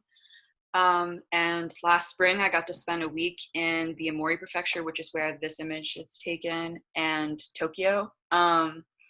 So in this picture, I wanted to show that I was there. You can see me in the reflection of this circular spherical mirror. And then the second one is of my host family while I was there. So I look at these photographs, I look back at like my work from like a year ago, and in particular these, because I love how, like, I like my style in these, I guess, like my composition and lighting and whatever, but I reflect and I think about how there was like a big distance from me and what was actually happening, since especially this trip, it was designed for promoting like Japanese tourism and economics and politics. But eventually these pictures were used in my alumni magazine, my college's alumni magazine, and in a presentation after I came back. So I'm also, yeah, like I said before, I get my money by working on campus. So since I'm a student, I can like get pictures that like my editor wouldn't be able to get because he's like a grown man. So this is a picture from the May 2019 Black Students League fashion show my friend put on, which was really cool. The building was actually entirely packed. There was a long line outside this particular building on campus, and like extremely hard to get into. And since it was like overpacked, it was primarily for Black, Indigenous, and other students, professors, and members of color who want to celebrate the Black experience at our PWI. But even though I was able to get like in the nooks and crannies of this building, like while all these people were around, I like still felt like there was some gap between me and what was going on. So I started making a shift in my work, and I wanted to make more personal stuff. So that actually started like last spring after all this. And during that time, my grandfather, we call him Lolo Weni, short for Winifredo. He passed away after reaching a late stage of dementia. And my family actually asked me to take pictures of his wake and funeral, since it was one of the first times in a long time where our family got to get together. And yeah, I'll talk about this more in in a second, but like my grandfather was like the patriarch of our family. So yeah, I come from a Roman Catholic conservative Filipino family, and I grew up believing that the end of one's life is a celebration. Now I'm like far removed from that political and religious identity, which adds another layer to how I look at these pictures now.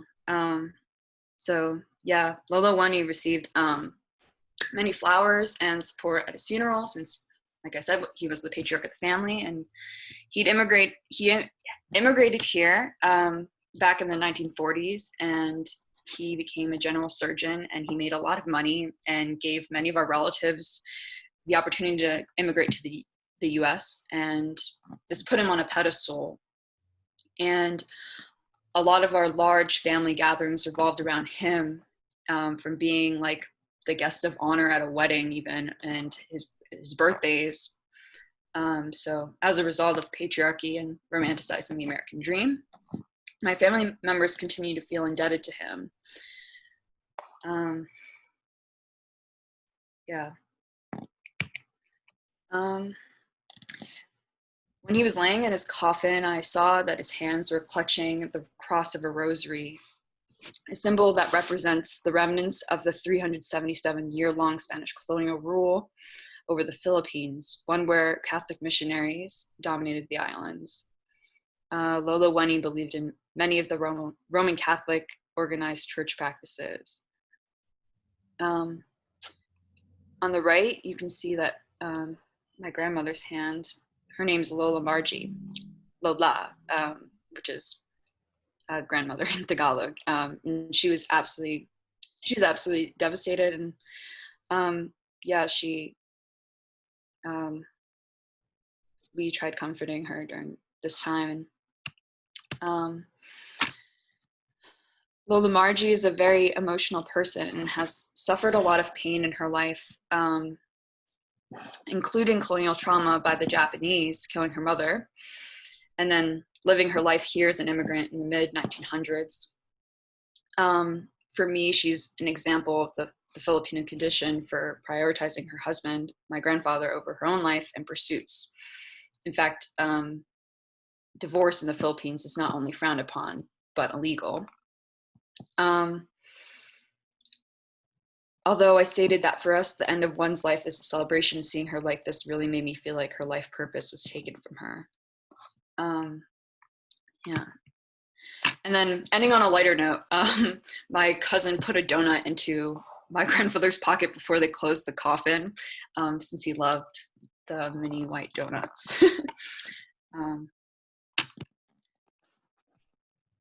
So the ideas that came from that piece actually brought me to where I want to really focus on now and integrate in my work. So after his funeral, I released this autobiographical experimental documentary called Voicemail for a documentary filmmaking course at my school. I'm not going to show it now, but I can put the YouTube link in the chat. But basically the themes are neocolonialism, accents, and voicemails. Okay, so we're gonna transition to current work. Sorry that I'm a little antsy. Again, this is the first time I'm doing this. So similar to Holly, and like, I feel like a lot of artists right now, like I started pivoting my work and really doing like more like solely autobiographical work. So I've been working on adding 35mm film photographs, which I developed myself and scanned myself here where I'm living, for further explaining my ideas. And actually, I was a teaching assistant for this course called Decolonizing Visual Anthropology, where we looked at archival and National Geographic photographs by this anthropologist named Dean C. Worcester. And he believed in the colonizing imperial project of the Philippines in the late 19th to early 20th century. And his and many other past American photographers are why I want to shift a lot of my focus on reclaiming the power of establishing my own identity through film. So this is a contact sheet, yeah, from 2 different roles actually. So this actually is, so if you see the numbers are like out of order, that's because they're from 2 different roles. The first half, you can see that I'm working with the Filipino flag and like trying to pose and wrap myself and to get a sense of what it means to be Filipino, which is a question that I constantly ask myself in my life, and it's really a struggle. And then the latter half is me playing with Coca-Cola. It's it was an American product, part of the U.S. Imperial Project of dominating and oppressing the Philippines. And I wanted to interact with that liquid in an intimate space like the bathtub. I dared to put a quote. I dared to put a quote in this because I like reading, and yeah. So this is a quote from a professor of ethnic studies, Dylan Rodriguez's book called Suspended Apocalypse. That there is not and there really cannot exist a Filipino or Filipino-American subject or collective identity, and even the most temporarily coherent, much less momentarily stable or authenticated sense of community identity. So the following, and I recognize that they're a little dusty because, again, developing at home. So the following pictures are of me exploring this idea, imagining what the Filipino identity could be for me through interacting with traditional clothing. So this is my hand in a piece called the barong, and then me interacting with it and wearing it, or saying fuck all and just wearing the flag. I end my presentation with a self-portrait, wearing a cheap Party City mask. I cover my brown Asian, impossible to understand identity, protecting myself from the historically white American gaze that has caused me much pain, and as well as to my ancestors, while continuing to look forward towards the future for the possibilities ahead. And yeah, that is my presentation. Yeah, if anyone wants to ask any questions or look back at any other pictures that I talked about, please don't hesitate. Thank you, Lexi. Does anybody have questions or feedback? There was one nice, Juno had something in the chat box, but for first portfolio presentation, congratulations, it was great. And it's great to see. I'm like sweating. I like the inclusion of all the context and the quotes and the space of inquiry that you're working from. It really helps. And I think it's going to help with feedback. I really appreciate allowing us and showing us the journey, right? And so let's open it up. Yeah, I can't see the chat. Wait. Oh, I'm lying. I can see the chat. I just have a quick question on the, just for curiosity's sake, on the portrait you did of the 2 women over your grandfather's casket. Which one was your grandmother, the one on the left or the one on the right? I'm gonna go back to it. I just thought it's a really powerful image, but He's the one with. No, I mean the next picture. Oh my God. She's the one with the handkerchief. Okay. The one in the center. And the woman next to her is another family member? Yeah, that's Tita Rosa. So yeah, she's a cousin of my grandmother.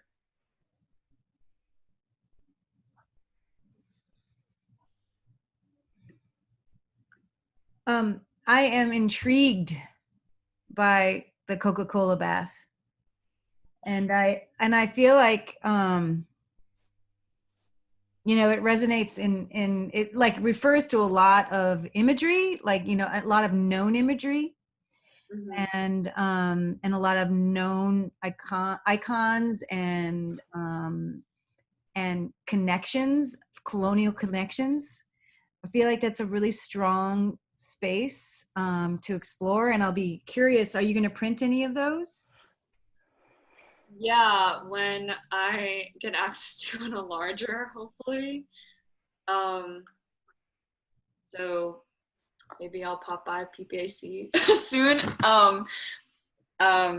So yeah, right now I just have a stand. So yeah, I'm very interested in printing some of them and like really interacting with them. Is there any, does anybody know, I feel like that's such rich territory, Lexi, and I'm just wondering if anybody in this space has some precedent, some people working along those lines. I'm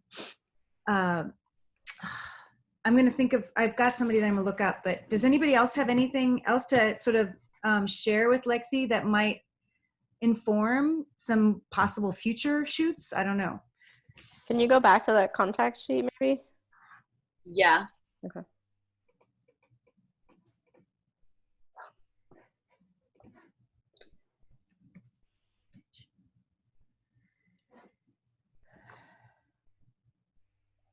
How are you using a timer, or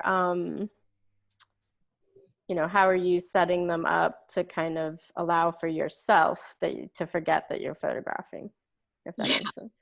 Yeah. It's a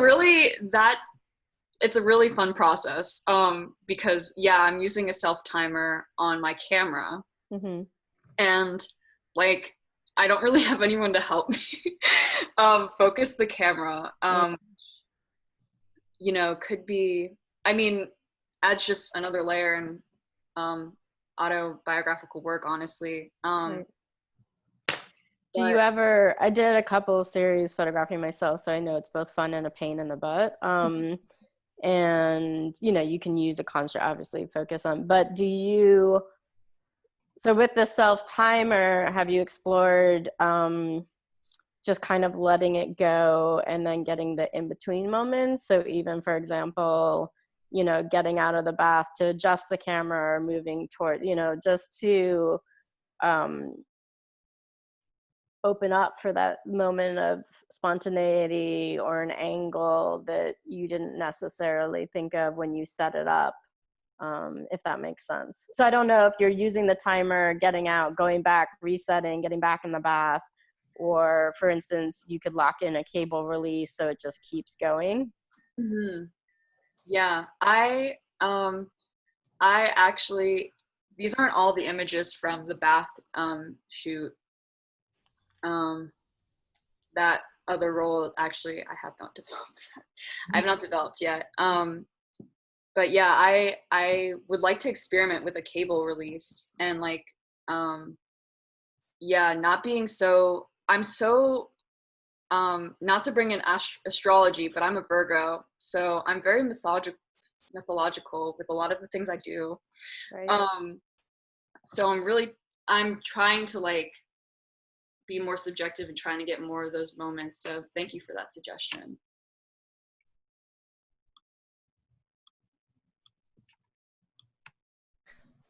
Hi.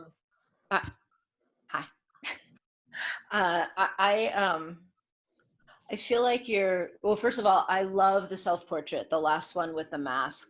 I love the color and the black and white. I feel like with that one, you're getting at multiple things that you're clearly searching for. You know, you're there, the mask is there. It's just, and I think when I look back, that's what I would love to see with these other ones. I mean, it's clear that you're looking for this, you're you know, kind of in this pool of identity, like these ones with the Coke. I mean, I definitely want to see them, especially, I mean, I definitely want to see those bigger, as I'm sure other people do as well. But just like, I almost feel like just like getting closer. You want to be intimate with this. It's so personal. And you want your photographs to show that, you know. So I almost feel like the more you pan out, the less you see, if that makes sense. Right. Yeah. Lexi, I feel like something like pretty powerful is starting to happen in looking at all of these images together. from the funeral to these self-portraits to that. I'm still not entirely sure what the image right before this one is, but I love it. And I especially love it in the context of having just seen these incredibly poignant funeral images. And I think that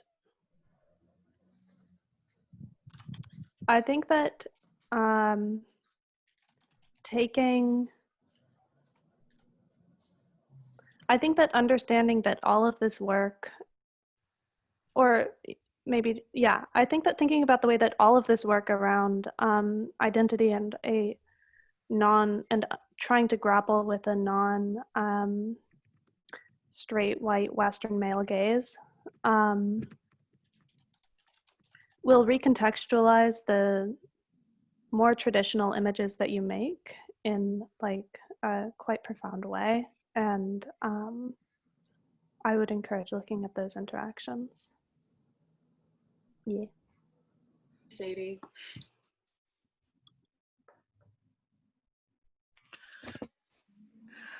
Lexi, I'm blanking on her name, but the woman who did the films Bend It Like Beckham and Pride and Prejudice, the theme through all of her work is this struggle between the traditional and the modern, the Western thing. And a lot of your work is reminding me of her work. And I'm blanking on her name. I'm going to write it in there. I got it. Oh, great. Thanks. Thanks, Lori. You know, and that struggle between and what my identity is in the world kind of thing, coming from this background, not being able to erase it, because as you say, your Asian face, you know, but yet, you know, who you are is so much more complex, and I'm loving that in your work.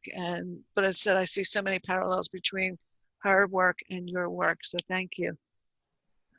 Well, thank you for sharing that with me. I actually haven't seen Bend It Like Beckham, so thank you. Yeah, everyone thinks it's about soccer, and Pride and Prejudice is really great because it's her riff on Pride and Prejudice, but all of her work, that's the big struggle. Yeah, that's what she's really exploring in her work. Yeah. Mm-hmm. Great. Thanks, Lori, for sharing that in the chat too. Well, it was fun to open it up to filmmakers, because I think that's really a rich territory to, because like you are exploring it in different ways. It's rich to sort of like have those that enter the conversation, because yes, yeah, absolutely. Yeah, I just put in the lunchbox is like, I don't know, just another beautiful film to look at. That uses, you know, an object or to convey so much. And I mean, aside the fact from it's a really beautiful film, and if you have feel-good films that speak to you that you can watch right now, because for a film buff, like there's nothing new out there that's been released because of COVID. So like, yeah, but another really good film on colonialism is, and again, Indian, and it's an old one, but it's A Home in the World, I think, which actually looks at the Indian independence struggle and colonization, but again, focusing on characters and their struggle within it and their identity within it. Just another film. Great, thank you. Oh my God. What I sense is actually a process of liberation on the private sphere inside the family after the death of your grandfather, and at the same time a more national way of finding your roots as Philippines. So I think there is a balance here between the personal, the national identity.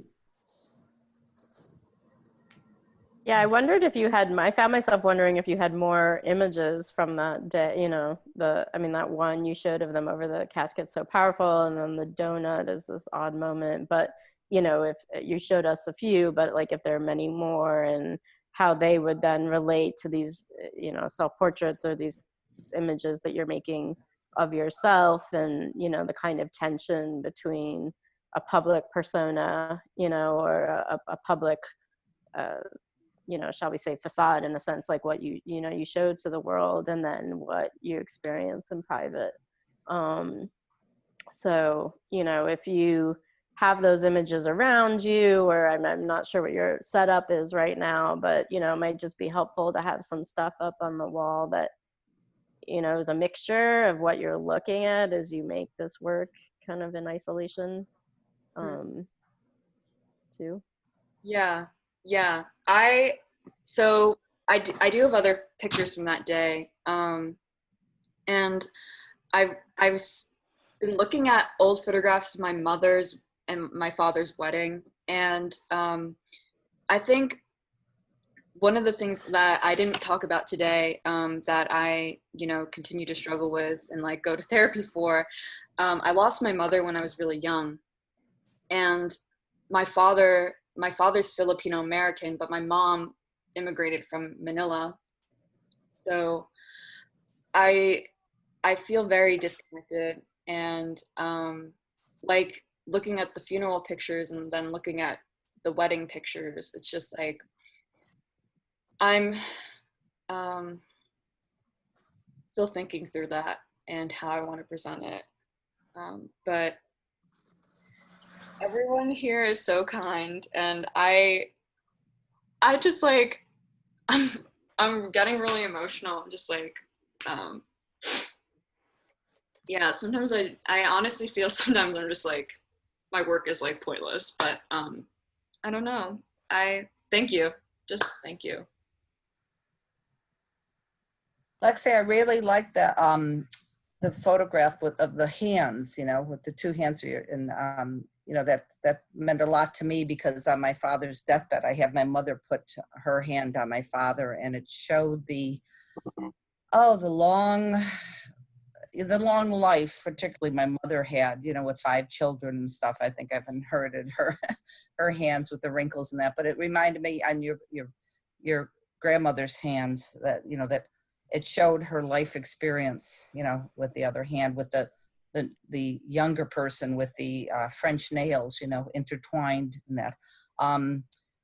But what's interesting, you made a comment about, you know, your grandfather with the rosary and colonialism and Catholicism and that. And I'm wondering if there's a way that could be extended somehow. Would be a difficult task, but how you could show you said you have left that, and as I have too, from my base of religion like that, with that particular patriarchal religion, how to show that somehow with your family or images, or just more self-portraits. I think that would be really interesting to go down that path too. Yeah. Yeah, I think spirituality for me right now is like something I'm also looking into personally, and thinking of like alternative ways to connect to the world, and whatever else is going on, because it's not just us, you know. So yeah, thank you.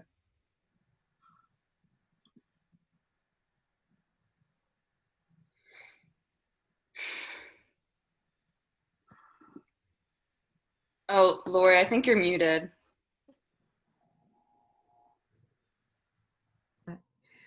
We should wrap up soon. Is there anybody else that would like to give some feedback to Lexi?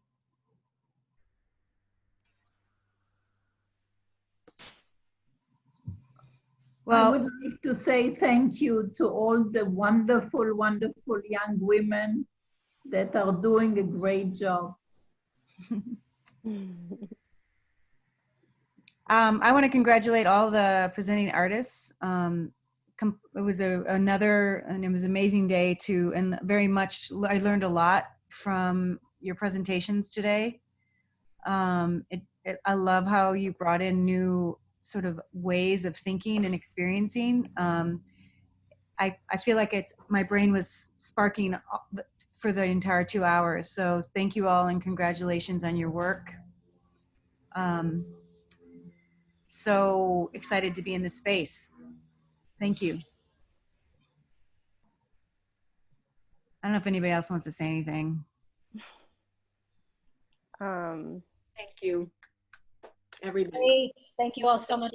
I wanted to say to Lexi, your work is not pointless. Keep working. There are times of, being unsure, but please keep working. You're very young yet, so you have a lot more to do. Thank you for your work. And I just want to say I met Patricia on a Yale gathering Zoom alumni thing. So yes, indeed. Yeah, so I invited her to come today. She had learned about some of my work and but hadn't seen any of the sibling stuff yet. So welcome, Patricia. You're always welcome. Thank you. And thank you to all of you who have presented. Yes. Patricia, well, if you want me to keep you in touch with OSNAP, I'll just shoot me an email and I'll put you on our mailing list. Thank you. Yeah. Shout out Angela. My friend Angela came today. Hi, Angela.